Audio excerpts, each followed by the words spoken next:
and it's sexy business once again. And what that's done is brought about lots of broadcasters from around the world with lots and lots of money.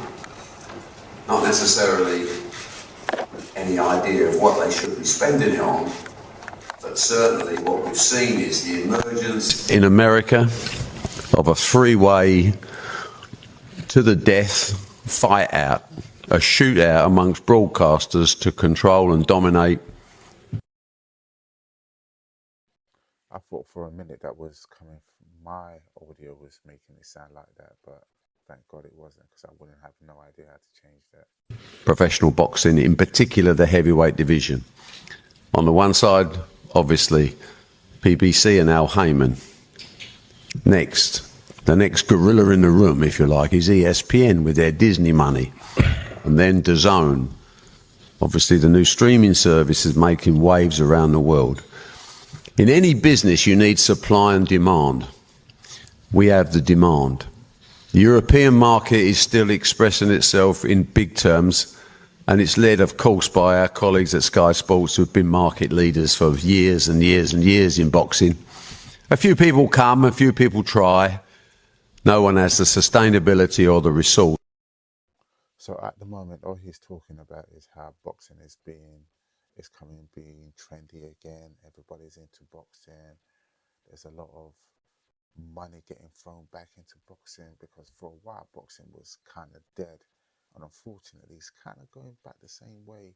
But lucky for them, there's money coming from the Middle East to promote even more. To outcompete with Sky Television, nor can they outcompete with Matchroom Sport. We're a different type of company. We're long-term players, and we believe in the development of fighters, and that takes time. It's an interesting time with so many of the big-name stars retiring. It's time to go for Tony Bellew, for James DeGale, for people like this, and they have to be replaced by superstars. And our job. Real quick, can I get you guys to put on the chat?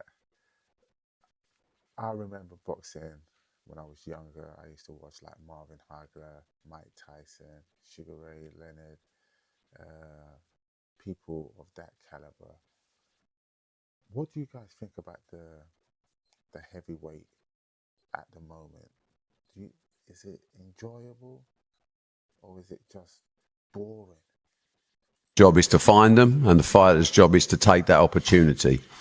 We have a table full of people here that are in the process of taking that opportunity, and they're gambling on their own ability in the game's the toughest sport in the world.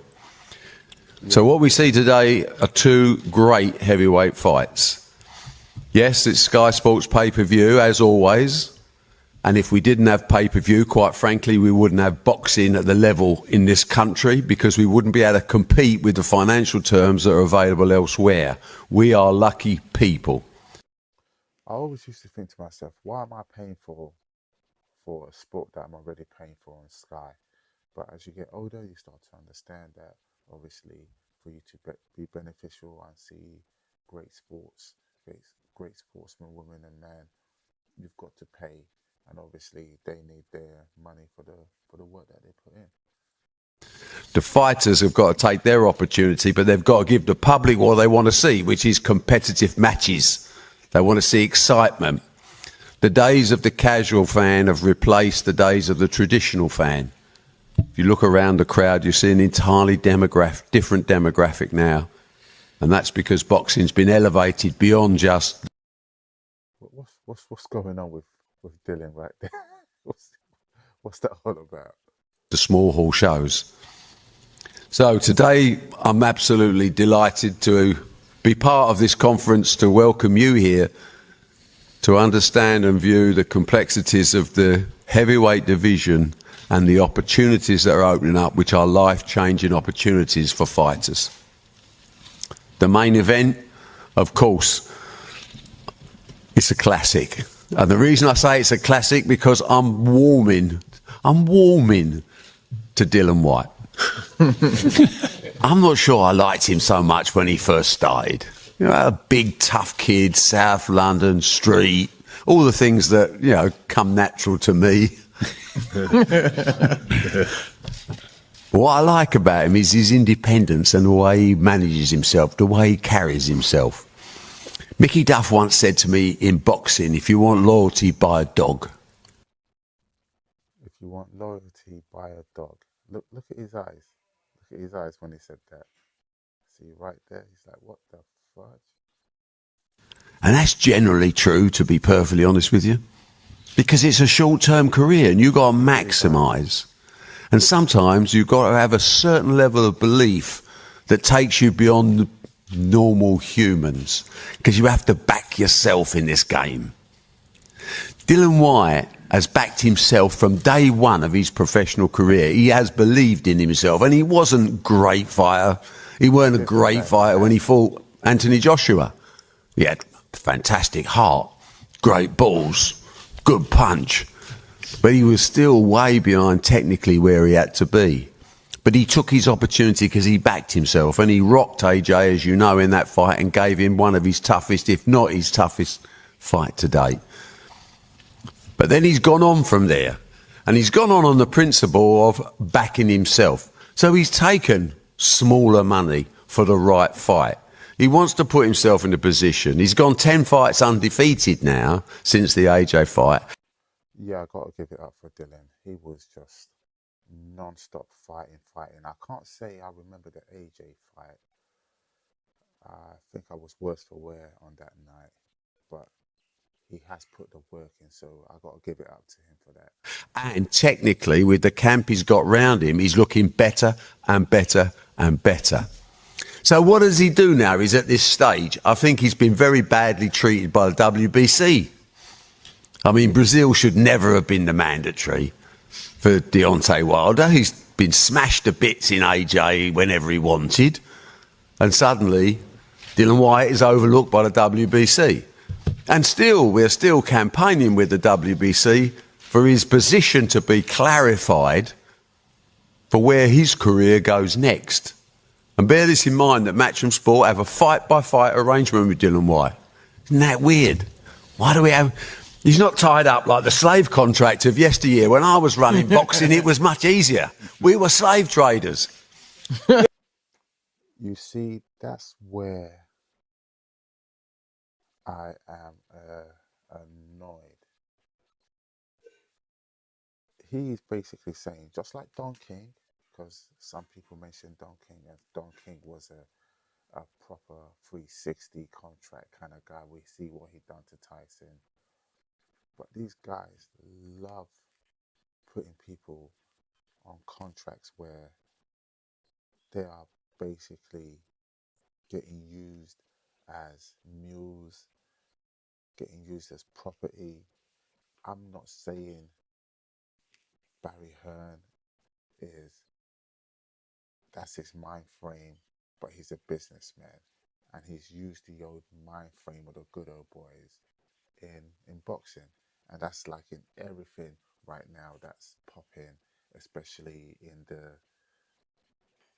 black community. If it's popping, they want to monetize it. They want to give you the worst contract, tell you to go sing this drill music. I've got nothing against drill music, but please calm down with the killing all the time. It's nonsensical. It doesn't make sense to me.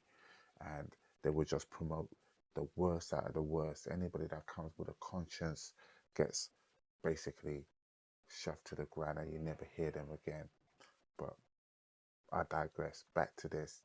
The wording of what he said, slave contract, and they're all smiling. That's what got to me. And with Dylan just sitting there like a good boy, it really got to me. We had these guys and they were working for us and we was the boss. The masters. They were the slave masters. I look at my guy there saying, yeah, yo, he was right. He's right. But let me know, am I seeing this the wrong way? Which I am not. To me, I don't feel like I'm seeing it the wrong way. I know I'm not seeing it the wrong way. It was just inappropriate. I did not like him saying that. Pendulum has swung. Now I have to say, Mr. Dillian Whyte. I have to be respectful. You see that? That's almost, when he says that, it's almost like he hates having to do that. And that's a lot of things in sport, especially sports where you have an influx of black players, male or female, brown, from different countries. It's almost like the owners or the owners. Look how it sounds. The owners, yeah, not even business partners. The owners hate giving you respect. All you are is a tool, and when you're done and you're broken, they just get rid of you. It's not a trigger thing, people. It's just you got to call out what you see. And it's really a nice position to be in because we can be honest with each other. Dillian, you're not under a long-term contract, but we like you. And Dylan's had tremendous offers from around the world, but he's backed himself. He's going to be a major player in his mind for some time to come. We will continue to represent and fight his case with the WBC because really, I don't think he's had a fair crack at the whip with those guys. And I've known the... And what else? The other thing I was going to say, I hate these terms, fair crack at the whip. And please, people, I'm not saying Barry Hearn is racist, but these terms that people use, they do bring back certain things to people. Yes, we weren't alive when there was slavery, but there's still slavery going on right now, even though people try and deny it. We weren't alive, we didn't experience it, but that doesn't mean we don't, what's the word? We can't feel what our ancestors felt, and that doesn't mean we can't fight or tell people, listen, we don't like that. We don't like those terms. We don't like you using the N word or being racist. Calling out racist is not being racist, and I'm not saying Barry Hearn is racist, but this, what he said here, touched a lot of people's nerve, and it touched my nerves as well. But just let me know if you think, yo, you're taking it too far, Unc. He didn't mean anything by it. Then leave it in the chat. We can discuss it. The WBC for 40 years, and they are sometimes movable. So we're on the case, and we're going to try and move him. So what does Dillian Whyte do before he's waiting for his position to be clarified? Son of a bitch takes a tough fight. This doesn't happen in boxing, does it? All these people in boxing, they talk about... Do you know what, people? That's where I'm going to leave it, because it just goes spiraling on to fight and seeing the other fighter. But yeah, that's my faults. I didn't like what he said. That's why I posted it, because it touched a nerve. And I'm sure a lot of other people, regardless if you're white or you're black or this or that, if you understand, you understand. It's not being woke, because people have taken woke as in it's all this, it's all this. No, it's just being able to see something and read between the line. And yes, the one that I posted, it was edited, but now we're seeing the real thing. But still, it does not